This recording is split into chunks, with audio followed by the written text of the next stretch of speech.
is Do Not Disturb? With Do Not Disturb, you can silence calls, alerts and notifications that you get while your device is locked. You can also schedule a time or choose who you allow calls from. When Do Not Disturb is on, you will see a crescent moon in the status bar. If someone tries to call you while Do Not Disturb is active, they will be diverted to voicemail and you will have a missed call. There are two ways to turn Do Not Disturb on or off.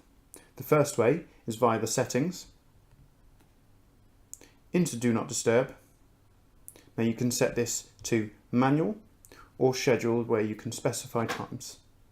In this case, we'll do it a manual way. Switch that on and you will see on the top right hand side of the status bar a crescent moon.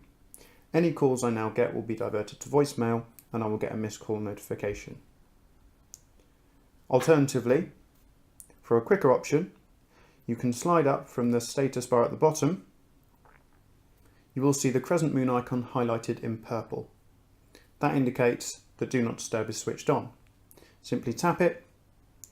Do Not Disturb is now off and calls will continue to ring now as they did before. Thanks for listening. See you again soon.